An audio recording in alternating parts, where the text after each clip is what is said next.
하나님 말씀은 사사기 6장 1절부터 6절까지 함께 읽도록 하겠습니다. 1절부터 같이 읽겠습니다. 이스라엘 자손이 또 여호와의 목전에 악을 행하였으므로 여호와께서 7년 동안 그들을 미디안의 손에 넘겨주시니 미디안의 손이 이스라엘을 이긴지라. 이스라엘 자손이 미디안으로 말미암아 산에서 웅덩이와 굴과 산성을 자기들을 위하여 만들었으며 이스라엘이 파종할 때면 미디안과 아말렉과 동방 사람들이 치러 올라와서 진을 치고 가사에 이르도록 토지 소산을 멸하여 이스라엘 가운데 먹을 것을 남겨두지 아니하며 양이나 소나 나귀도 남기지 아니하니 이는 그들이 그들의 짐승과 장막을 가지고 올라와 메뚜기 떼같이 많이 들어오니 그 사람과 낙타가 무수함이라. 그들이 그 땅에 들어와 멸하려 하니 이스라엘이 미디안으로 말미암아 궁핍함이 심한지라. 이에 이스라엘 자손이 여호와께 부르짖었더라. 아멘. 네, 오늘은 사사기의 말씀을 가지고 함께 하나님 말씀을 나누도록 하겠습니다. 오늘 제목은 얽힌 실타래를 푸는 방법이에요. 우리가 살아가다 보면 얽히고 설킨 많은 문제들 때문에 또 고난과 어려움을 당할 때가 많잖아요. 그래서 우리가 삶의 문제를, 얽히고 설킨 이 문제들을 어떻게 풀어나가는지를 우리 오늘 말씀을 통해서 함께 확인해 보도록 하겠습니다. 사사기에는 반복되는 패턴들이 있어요. 그게 뭐냐면 5가지가 계속 이게 다람쥐 쳇바퀴처럼 반복이 되는데, 첫 번째는 이스라엘 백성들이 죄를 짓습니다. 보통 죄라고 하면 이제 우상 숭배를 말하는 거겠죠. 그러면 하나님께서 두 번째로 어떻게 하냐면 주변에 있는 이 강대국들을 통해서 이스라엘 백성들을 압제를 하는 거예요. 오늘 우리 본문의 말씀처럼 이스라엘이 여호와께 악을 범하니까 하나님께서 미디안이라는 이 족속을 통해서 이스라엘을 또 압제를 하십니다. 그러면 또 어떤 일이 벌어지냐? 이스라엘 백성들이 너무 힘들고 괴로우니까 하나님 앞에 간구하는 거예요. 부르짖어서 간구합니다. 하나님 도와주십시오. 불쌍히 여겨주십시오. 그러면 또 하나님은 어떻게 하는 거예요? 오늘 성경이 사사기니까 사사를 통해서 이스라엘 백성들을 구원해 주세요. 그리고 마지막 5째가 뭐냐면 이 구원의 은혜를 금방 또 잃어버립니다. 망각하는 거예요. 우리 인간은 망각의 존재예요. 하나님께서 주신 은혜, 하나님께서 주신 응답은요, 금방금방 잊어버립니다.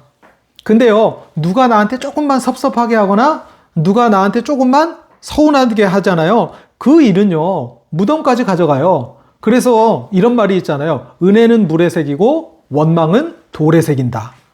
은혜는 너무 금방 잊어버려요.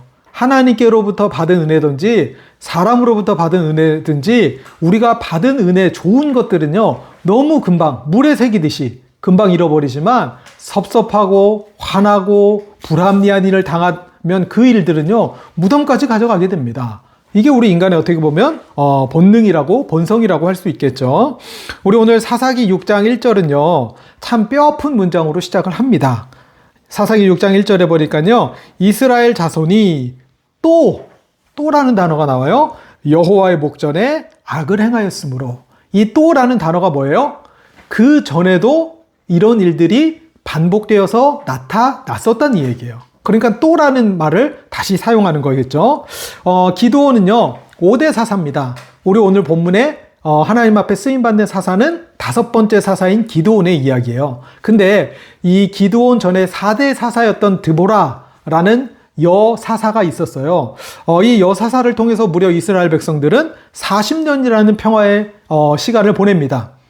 어떻게 보면 이 기간에요, 이 40년이라는 평화의 시간은요, 굉장히 긴 시간이었어요.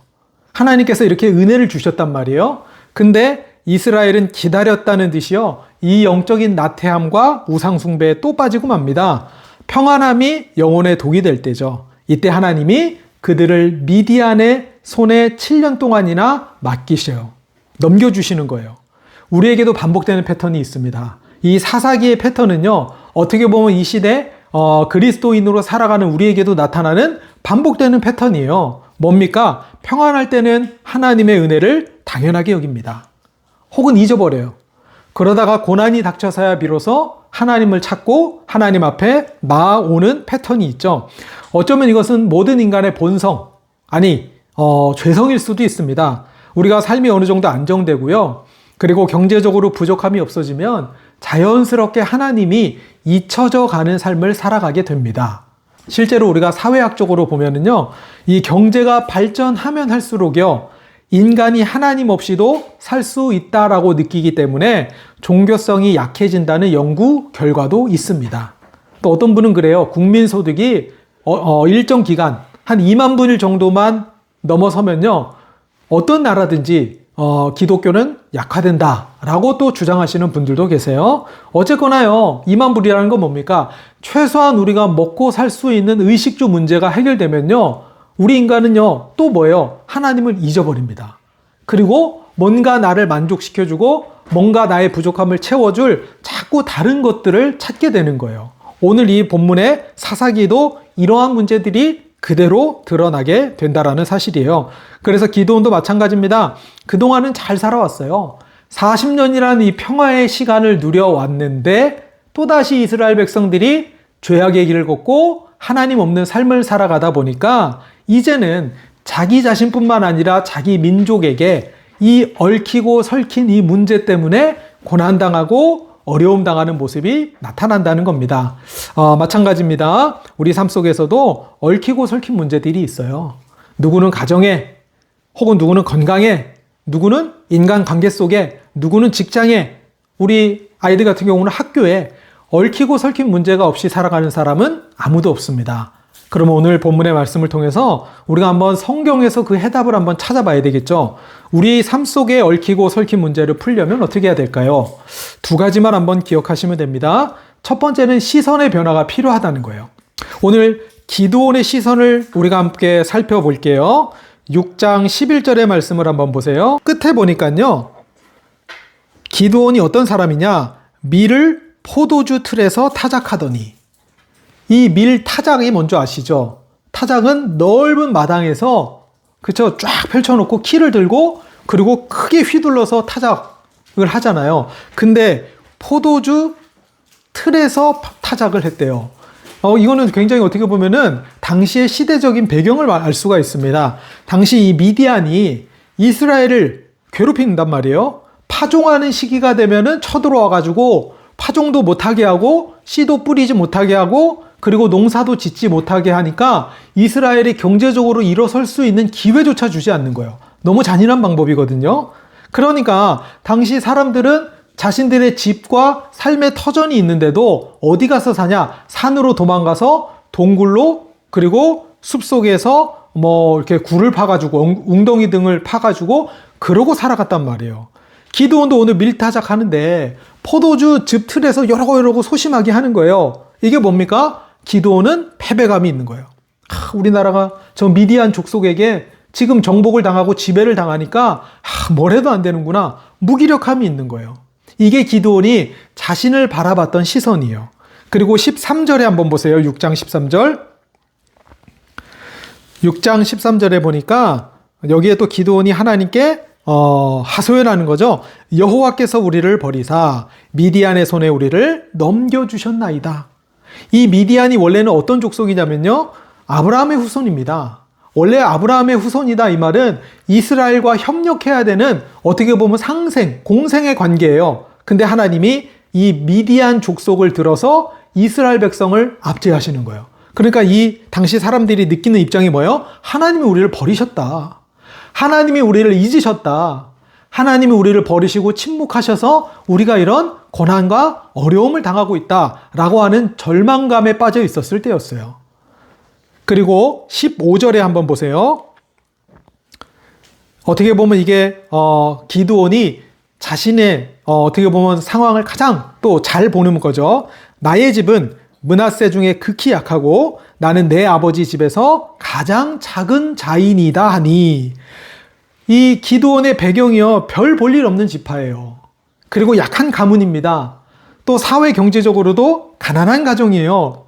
그러니까 얼마나 이 무능력함을 기드온이 느꼈겠습니까? 이게 기드온이 자기 자신을 바라보던 시선이었어요.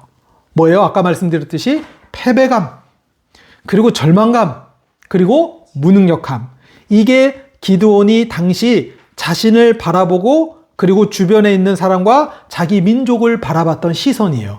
근데 이러한 상처 가운데 또 빠져있던 기드온에게 하나님이 사자를 보내시죠. 여호와의 사자가 기드온에게 나타납니다. 그리고 나서요 6장 12절에 기드온을 딱 보자마자 뭐라고 말하냐? 큰 용사여라 그래요.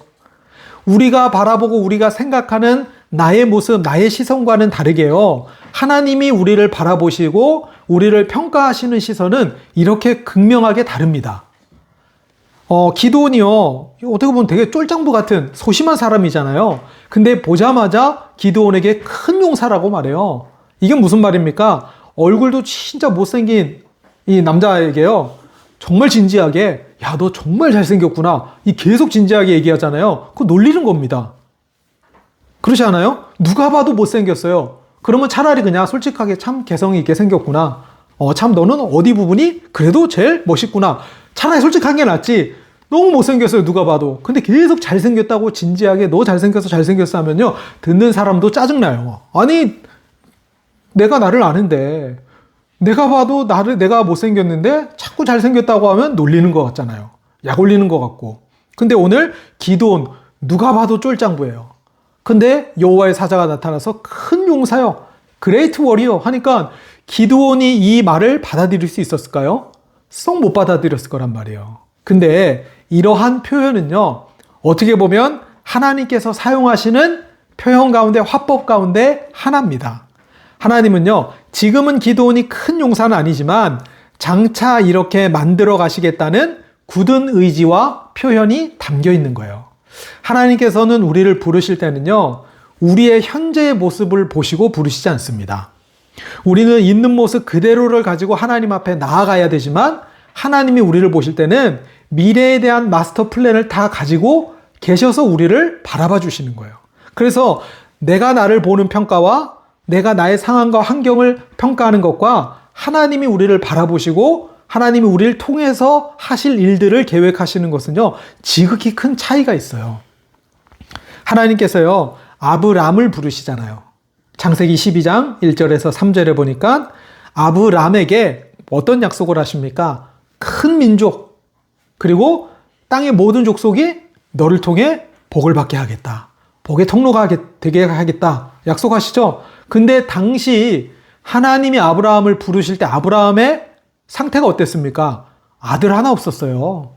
아내 사례는 임신하지 못하고 자식 하나 없던 아브라함에게 갑자기 나타나서요. 앞으로 너 후손이 막 바다의 모래같이 많고 네가 복의 통로가 되고 모든 민족이 너를 통해 복을 받게 하겠다. 이 약속이 아브라함에게 와 닿았겠냐고요.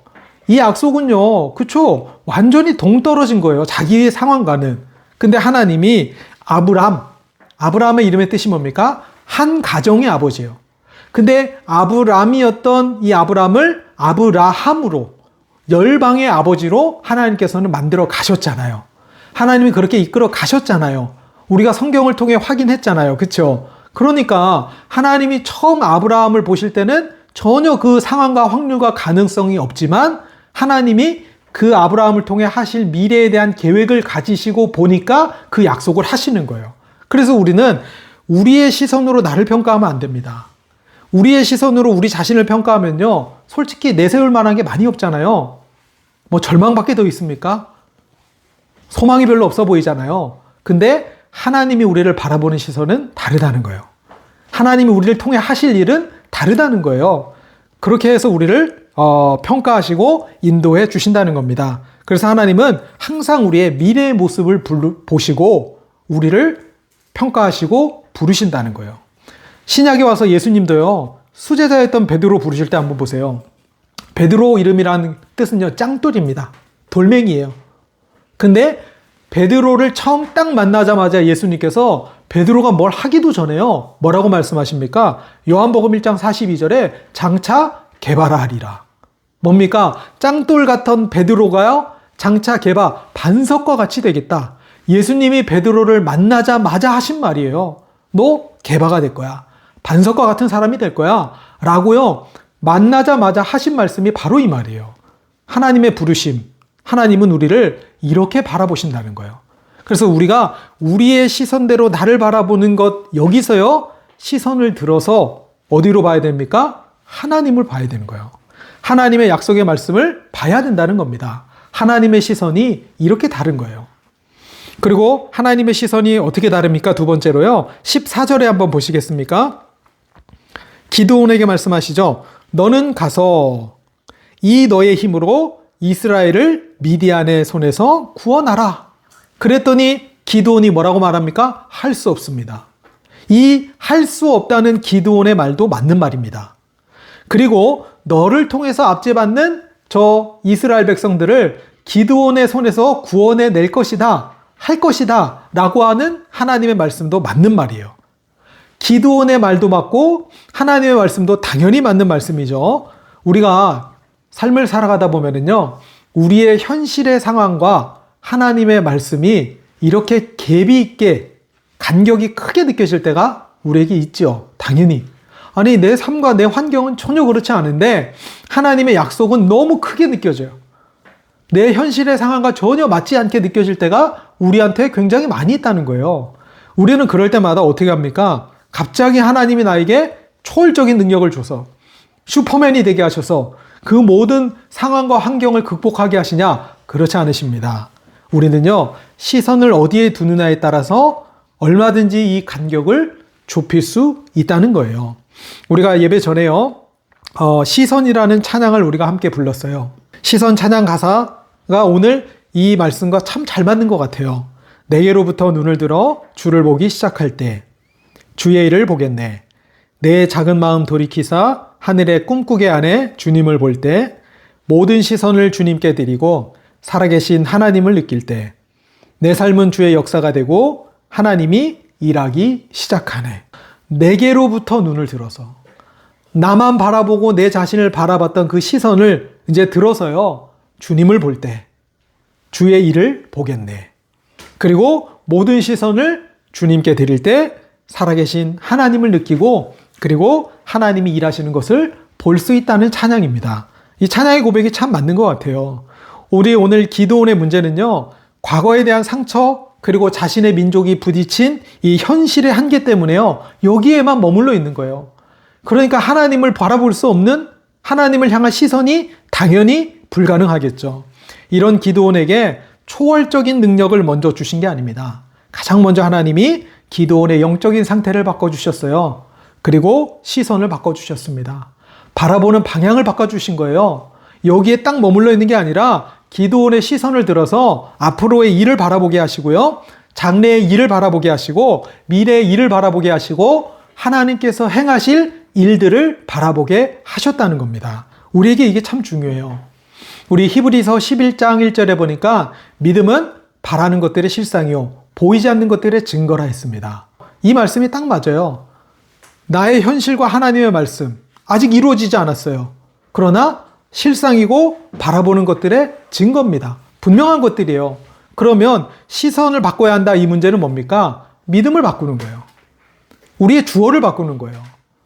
그동안 우리 인생의 주어가 나였어요. 우리 자신이었단 말이에요. 그 인생의 주어를 이제는 하나님으로 바꾸는 겁니다. 우리 지난 시간에 노아 방주 얘기했잖아요. 방주에 두 가지가 없어요. 키와 노가 없습니다. 동력 장치와 그 다음에 운전할 수 있는 키가 없어요. 가장 중요한 두 개 없애신 게 뭡니까? 하나님이 인도를 하신다는 거예요. 하나님이 이끌어 가신다는 거예요. 우리 인생의 주어가 내가 아니라 하나님이 되시겠다는 겁니다. 시선을 바꾸는 건 우리의 믿음을 바꾸는 거예요. 그동안 너무 나만 보고 나만 집중하면서 좌절과 할 수 없다는 패배감, 여기에 있었던 우리 자신을 이제는 주어를 바꾸고 시선을 바꿔서요, 하나님께서 행하실 일들을 바라보면서 하나님의 약속을 붙잡고 정말로 우리가 다시 한번 일어설 수 있는, 얽히고 설킨 문제 가운데 정말 이 문제를 벗어날 수 있는 그런 믿음의 사람들이 되셨으면 좋겠습니다. 세 번째, 하나님의 시선 보세요. 미디안 사람 치기를 한 사람을 치듯 하리라. 6장 16절에 나오죠. 하나님께서는 싸우기도 전에요, 이미 승리를 약속하셨어요. 이게 하나님의 시선입니다. 우리는 그동안 너무 우리 자신만의 시선으로 가지고 모든 걸 봤어요. 그러니까 얽히고 설켰죠. 근데 하나님의 시선으로 보기 시작할 때 하나님의 일하심과 하나님의 능력을 우리가 함께 바라볼 수 있고 또 소망을 품을 수 있게 된다는 말씀입니다. 두 번째입니다. 우리가 첫 번째는 시선을 바꿔야 된다면 두 번째는 뭡니까? 삶의 변화예요. 태도의 변화가 필요하다는 겁니다.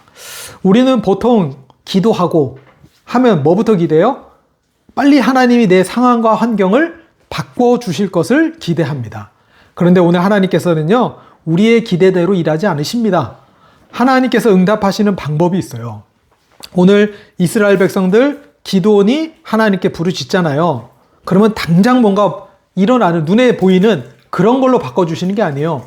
오늘 하나님이 우리 구원받은 하나님의 자녀들이 기도할 때 어떻게 응답하시고 어떻게 우리 삶 가운데 얽히고 설킨 문제들을 풀어나가시는지 우리 오늘 본문을 통해서 한번 확인해 볼게요. 첫 번째, 하나님께서 우리에게 응답하시는 시작이 있습니다. 그 첫 번째가 뭐냐면 6장 8절이에요. 6장 8절 한번 보시겠습니까?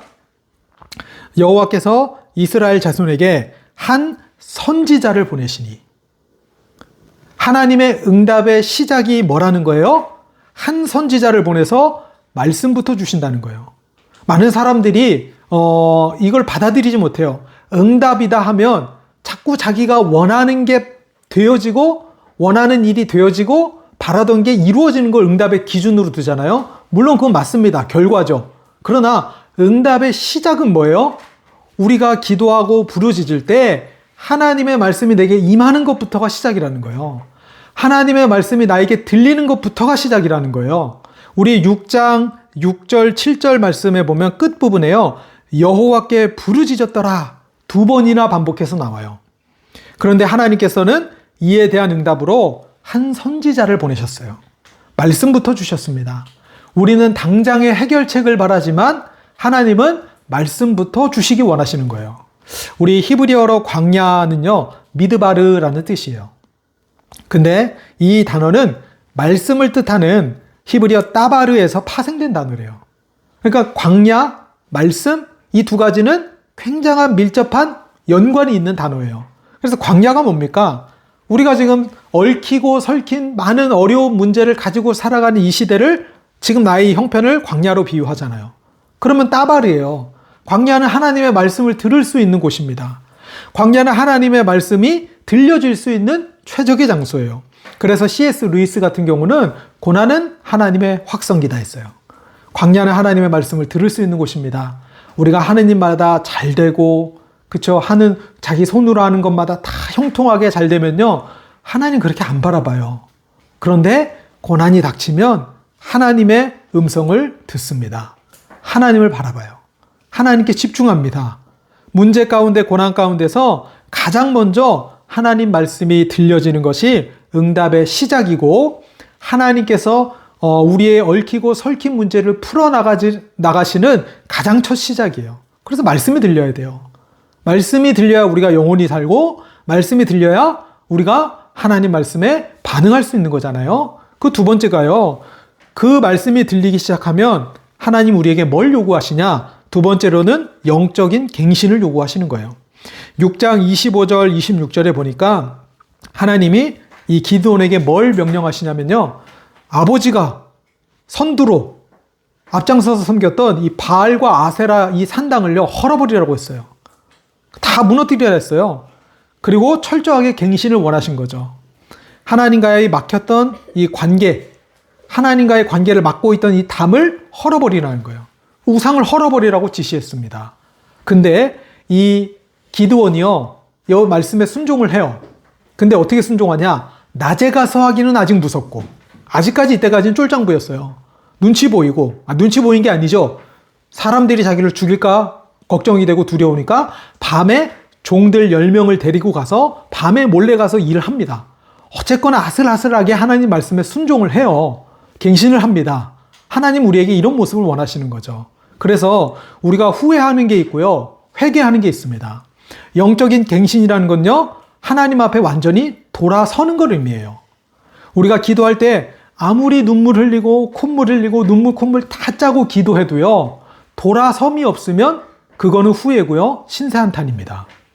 회개가 뭡니까?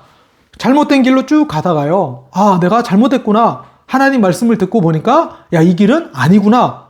180도 돌아서 다시 바른 길로 돌아오는 거예요. 그러니까 회개의 키는 돌아섬이에요. 근데 완전히 돌아섬 없이 그 길을 계속 가면서 울고 불고 후회하고 아무리 신세한탄을 많이 하더라도요, 그거는 하나님이 우리에게 원하시는 갱신이 아니라는 겁니다. 우리에게 하나님의 말씀이 들려지면요, 그 말씀에 반응하는 게 진짜 갱신입니다. 아, 내가 그동안 불신앙했구나. 아, 내가 그동안 괜한 염려와 근심과 걱정 가운데 살아가고 있었구나. 하지 말아야 되겠구나. 180도 돌아와야죠. 갱신입니다. 그게 어떻게 보면 회개라는 거죠. 그래서요, 하나님이 원하시는 것은 철저하게 돌아서는 거예요. 회개하는 거죠. 그래서 후회는요, 우리가 후회하는 거 아무리 눈물 흘려도요, 하나님은 절대 속지 않으십니다. 신세한탄이라는 거 아세요? 그래서 후회는 미련과 아쉬움이 남지만 우리에게 있는 진짜 회개는요, 하나님과의 관계를 회복하게 만듭니다. 두 번째는 말씀이 들려지면 갱신이에요. 반응하는 겁니다. 아, 하나님 말씀이 이렇구나. 그 말씀에 반응할 수 있는 거. 거기서부터가 또 시작이 되죠. 그리고 세 번째가 하나님이 본격적으로 일하시는 거예요. 만남을 주십니다. 동역자를 주시는 거예요. 6장 34절, 35절에 보니까 하나님이 동역자를 붙여주십니다. 우리 사람이 참 중요하죠. 하나님의 일하신 가운데요, 거의 대부분에요, 누굴 통해 일하세요? 사람을 통해 일하십니다. 그러니까 우리 주변에 가까운 사람, 혹은 우리 삶의 바운더리에 있는 사람, 혹은 진짜 모르는, 뜻하지 않는 사람이요, 하나님의 역사와 응답을 위해서 하나님이 사람의 손길을 통해서 일하시는 게 거의 대부분이에요. 뭐 기도했는데 갑자기 하늘에서 뭔가 뚝 떨어지거나 땅에서 뭔가 솟구쳐 오거나 그렇게 하나님 응답하시지 않으세요. 하나님은 만남을 통해서, 사람을 통해서 하나님의 일을 계획하시고 진행해 나시고 또 완성해 나가십니다. 그래서 사람이 중요한 겁니다. 만남이 중요해요. 우리 인간관계가 전부라고 볼 수 있습니다. 신앙생활 할 때. 왜요? 하나님의 응답의 통로는 대부분 인간관계와 사람을 통해 오기 때문에 그렇습니다. 그래서 우리 옆에 있는 사람이요, 언제 나의 동역자가 될지 몰라요. 그리고 우리가 그 사람의 언제 동역자가 될지 몰라요. 그걸 아무도 모르는 거죠. 그럼 반대로요, 나하고 지금 친하게 지내는 이 사람이요, 언제 내 등에 칼을 꽂는 배신자가 될지도 모릅니다. 아무도 몰라요. 이 만남이 중요합니다. 제가 예전에 읽었던 시였는데요, 정채봉 시인의 만남이라는 시가 있어요.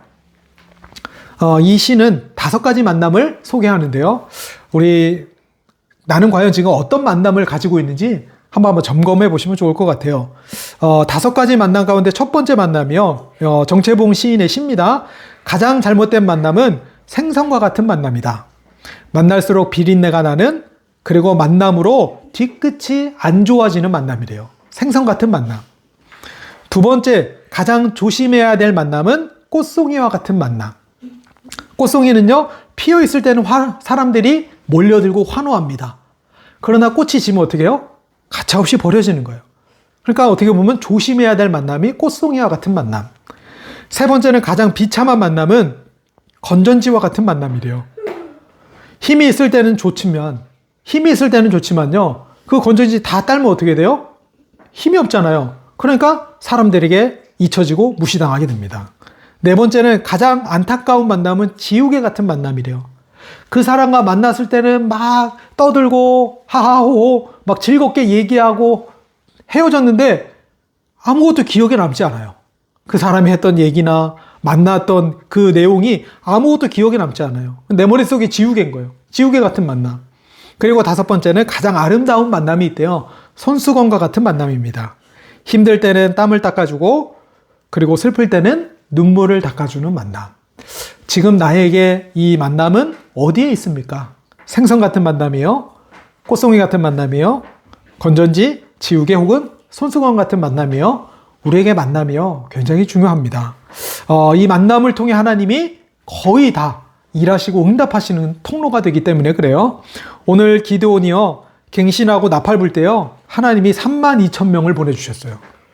미디안과 함께 싸울 용사들 모여라 할 때요, 32,000명이 모였다니까요.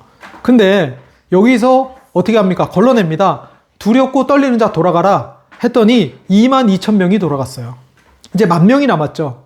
이 10,000명을 데리고 중동의 날씨가 얼마나 고온다습해요. 조금만 움직여도 덥잖아요. 뭔가 훈련하고 뭐가 하다가 물 마시러 개울가에 데려가요. 물을 마시게 해요.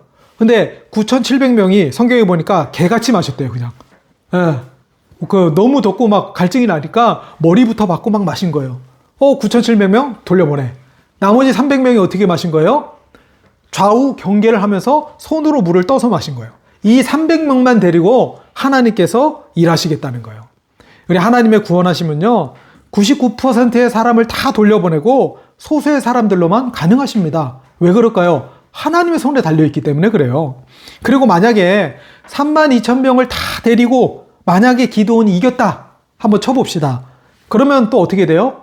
하나님의 역사하심과 영광과 응답은 또 사라져요. 누가 올라가요? 기드온이 올라가겠죠. 또 야, 기드온 대단하다. 그 300용사, 아마 32,000여 명의 용사 정말 대단하다. 하나님이 또 없어진다고요. 그러니까 하나님의 구원하심은 수와 양에 있지 않습니다. 또 중요한 거, 하나님은 응답의 통로가 대부분 사람을 통한 역사지만요, 또 우리가 너무 사람만 의지해서는 안 된다는 사실, 이 부분이 참 중요하죠. 그리고 네 번째가 은혜를 체험하는 거예요. 우리가 너무 잘 아는 양털 시험이 나옵니다. 혹자는 그래요. 양털 시험은 기드온의 불신앙의 행동이다. 근데 정말로 그럴까요? 당시에는요, 이 지금처럼의 은혜의 수단들이 많이 없었어요. 지금은 완전한 성경의 66권이 있잖아요. 그리고 예배가 있습니다. 그리고 성도의 교제가 있고요. 성만찬이 있고요. 각종 수련회와 훈련, 많은 은혜의 수단들이 우리에게 너무 많아요. 근데 당시에는 굉장히 제약적이었잖아요. 하나님의 은혜를 확인하고 체험할 수 있는 수단이 굉장히 작았단 말이에요. 그러니까 기드온의 이 양털 시험을 우리가 너무 불신앙으로 보냐, 불신앙으로 봐야 하냐? 그렇지 않아요. 기드온은 뭘 구한 거예요? 하나님이 주권자가 맞기 때문에 어떻게 보면 양털 요청은 자신의 믿음을 세우고 그리고 확신할 수 있도록 도와달라는 요청이에요. 그러니까 하나님 그 두 번이나, 그렇죠? 양털에만 물이 있게 하고 땅은 마르게 하고, 또 땅에만 물이 있게 하고 양털은 마르게 하고, 이 두 번이나 요구해요. 하나님이 들어주시잖아요. 이거는 기드온의 요구가 불신앙, 꼭 불신앙이다 라고 치부할 수 없는 거잖아요. 그래서 우리가 기드온의 양털 이걸 통해서 뭘 할 수 있어요? 우리가 부족하고 연약해도요, 하나님의 은혜가 임한다는 거예요. 하나님이 우리에게 은혜를 이렇게 주신다는 사실입니다. 그리고 하나님께서 그 약속에 대한 확신을 기드온에게 주신 거예요. 지금 우리가 하나님의 응답하심의 순서를 쭉 한번 살펴봤어요. 우리 생각대로 뭔가 상황과 환경부터 싹 바꿔주는, 그렇게 응답하지 않으십니다. 그러면 마지막 다섯 번째로요, 우리가 읽지는 않았지만 7장에 우리가 굉장히 기대하던 하나님의 일하심의 결과, 눈에 보이는 성과가 여기에 나타나요. 대부분 우리 응답함은 이 부분만 생각할 거예요. 전쟁에 나가는데요, 하나님이 뭘 가지고 나가라 그래요? 우리 최소한 전쟁 나간다면 뭐 가지고 가야 돼요? 활, 그때 당시는 창, 칼, 최소한 이런 무기라도 있어야 되잖아요. 근데 기드온과 300용사에게는 뭘 가지고 나가라 했어요? 나팔 들고 나가라. 그리고 빈 항아리 들고 한 손에 횃불 들고. 싸울 수 있는 무기가 아니에요. 근데 하나님이 어떻게 하세요? 이 미디안 적군이요, 이 군사 교대할 때요, 그때 빈 항아리 들고요, 그리고 나팔 불면서요, 소리 지르면서 확 나가니까 이 적군이 어떻게 해요? 자기들끼리 너무 깜짝 놀라서 자기들끼리 서로 싸워서 서로 찔러 죽였어요. 그러니까 이스라엘 백성들이 한 게 거의 없어요. 하나님이 하신 거죠. 하나님이 대적들을 어리석게 만들어서 스스로 자멸하도록 그렇게 만드셨단 말이에요. 그래서 적군들이요, 그냥 이스라엘 백성들은 소리 질렀는데 본인들끼리 찌르고 베고 난리치고 스스로 자멸하고 사라졌다는 거예요. 그러면 우리 여기서 알 수 있는 결론이 뭡니까? 하나님이 하셨다는 거예요. 결론은 하나님이 하셨다는 거예요. 우리 사사기에서 승리할 때 반복되는 구원의 패턴이 있습니다. 예상되는 수단이나 힘을 통해서요, 하나님이 구원하시지 않는다는 거예요. 우리가 이걸 통해서 또 뭔가를 또 알 수 있는 건요, 하나님이 하셨다는 거예요. 결국엔 오늘의 주인공도 누구예요? 기드온과 300용사가 아니라 하나님이시라는 거예요. 우리가 성경을 읽을 때 사람 인물에 너무 집중하고 거기에 포커스를 맞추는 경우가 많습니다. 그러나 우리가 그걸 통해서 진짜 붙잡아야 될 거는요, 그 사람을 통해서 결국에는 하나님이 하셨다, 하나님께서 일하셨다, 하나님께서 승리하시고 하나님이 해결하셨다, 여기에 대한 분명한 응답을 우리가 확인해 봐야 됩니다. 그래서 결론은요, 얽히고 설킨 실타래를 푸는 것은 하나님이시라는 거예요. 하나님이 하셔야 풀린다는 겁니다. 우리는 다만 시선을 바꾸고 그리고 돌아서고 하나님의 말씀에 순종할 때요, 하나님께서 우리의 삶을 이렇게 풀어나가신다는 겁니다. 결론에서 세 가지만 한번 말씀드릴 테니까요, 한번 삶 가운데 점검해 보셨으면 좋겠어요. 첫 번째, 시선을 한번 점검해 보세요. 나는 하루 중 얼마나 하나님을 바라보고 우리가 말씀에 시선을 두고 있는가. 그리고 두 번째는 끊어야 될 건 끊어야 됩니다. 하나님은 일을 하시기 전에요, 바알과 아세라, 하나님과의 관계를 맡고 있는 담을요, 다 끊으라 했어요. 쳐내라고 했습니다. 그리고 세 번째는요, 사람을 통해 일하시는 하나님을 기대하셔야 돼요. 사람과 적지지 마시고, 우리의 싸움의 대상은 우리 주변에 있는 이웃과 친구가 아니라 했어요. 에베소서 6장 12절에 말하죠. 하늘에 있는 악의 영들이라. 우리의 싸움의 대상은 분명합니다. 우리 세 가지를 통해서 우리 삶에 얽히고 설킨 문제들을 하나님이 하셨다, 하나님이 하실 것이다 라는 믿음 가지시고 또 승리하시는 은혜가 있으시기를 주님의 이름으로 축복합니다.